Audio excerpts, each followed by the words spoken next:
Hello, my friends. This is 74 Screwgun, your friend, here on YouTube. And we're here for another episode of New Comic Book Wednesdays. I'm going to talk about what I picked up this week in a second. I just want to say, if you guys haven't checked it out, Chris over at We Love Comics, he's been doing live shows. And I've had the pleasure of being on both of the shows that have aired so far. So if you haven't checked that out, I really suggest you do.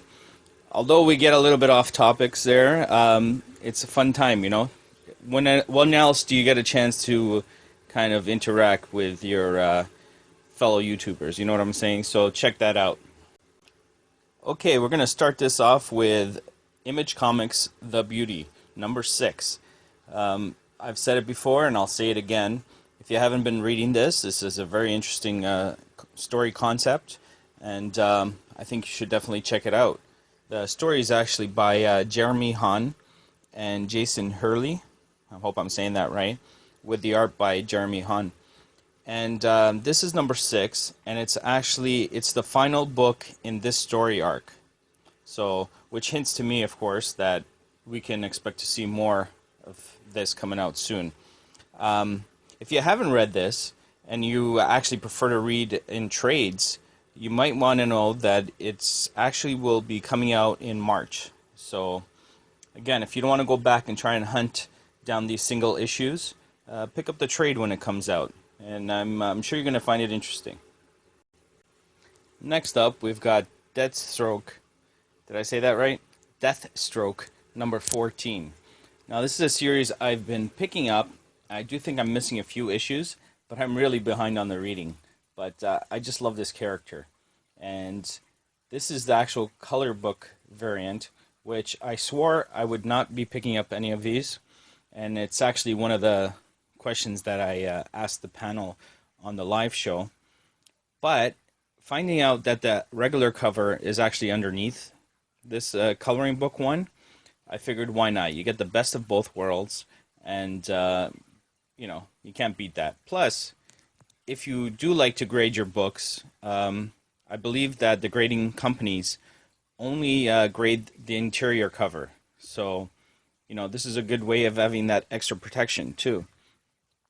So if you haven't been reading this, in this issue, it's continuing talking about how he's trying to save his daughter, and basically he fights anybody that gets in his way.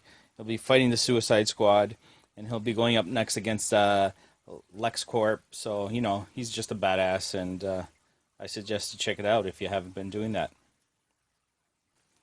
Premiering new this week, it's Old Man Logan. And you guys know me, you know I have to pick this up. I mean, come on. Anything Wolverine, I'm pretty much there. You know what I'm saying? I picked up this hip-hop cover, not necessarily because I'm collecting the hip-hop covers, but I like the way it looked, basically. It helps. It's got the Canadian flag on there. That's a nice little touch. I don't know who, I mean, the toe tag says Logan, but I don't know exactly what's going on there. But anyways, this is the hip-hop cover, and this cover was actually done by Tim Bradstreet. Actually, yeah, it says right down here, Tim Bradstreet. And this story's got some good creative team behind it. We've got Jeff Lemire doing the writing. We've got Andrea Sorrentino doing the arts. So, you know what?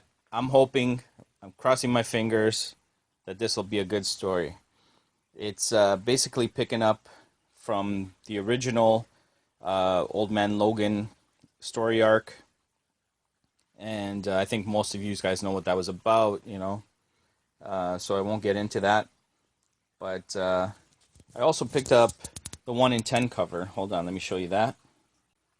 So this is the 1 in 10 cover by Mike McKone, spelled M-C-K-O-N-E. And it's an interesting cover. Obviously, you got Deadpool on there, which has nothing to do where they got the inspiration for this cover from.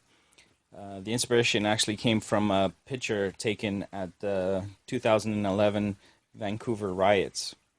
And it was of a young fan standing in front of a smashed bank storefront and with his hockey stick and his team logo on his shirt.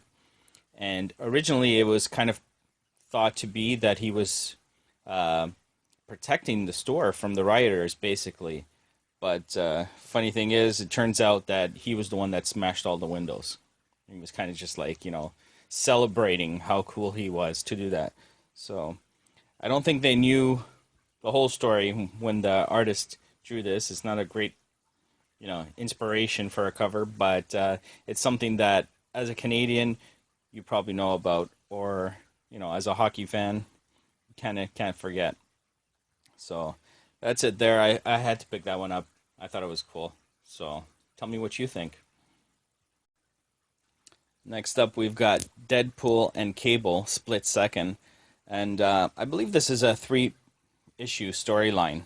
I don't think it's going to go past that as far as I know. But don't quote me on that. I'm not an expert on this title.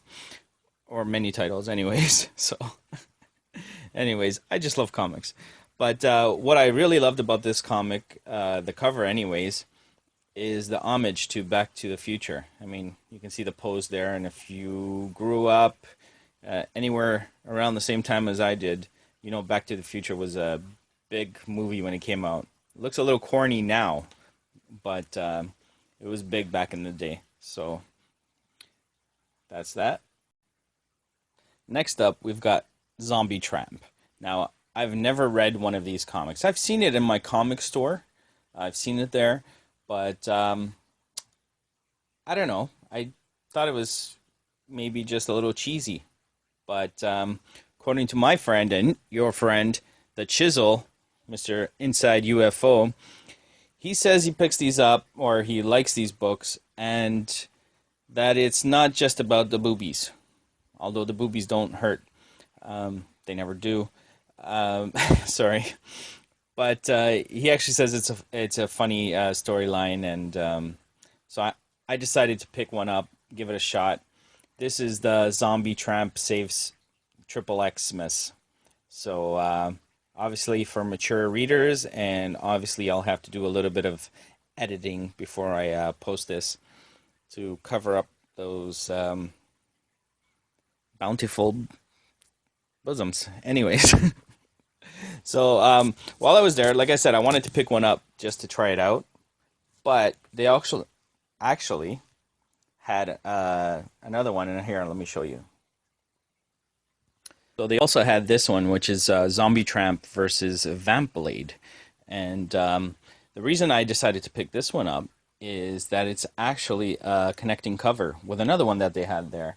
And for that fact alone, having no idea what the story is kind of about, that is why I picked this up. So hold on, let me show you that next cover. And what I'll do is I think I'll do it in the thumbnail for this video. I'll show you them side by side with a little bit of editing to make it kid friendly. But hold on, let me show you the other cover. Okay, so this is the other cover to that, and when you put them together, they actually look pretty cool. Like I said, you'll see it in the thumbnail. So that's all I picked up, and it's a little bit slow, but I spent quite a bit of money, so that's enough for me today. I want to go some back issue hunting soon, which we've been talking about lately. With the prices of new books and all these. Well, whatever. Don't want to get into it right now, but back issue hunting is a little more fun. You've got hundreds to choose from, and the prices are right? Right. So, guys, your friend, 74 Screw Gun, and I'm going to be out for now, but stay tuned for more. And if you haven't subscribed yet, then what are you waiting for? You know what I'm saying? All right. See you later, guys.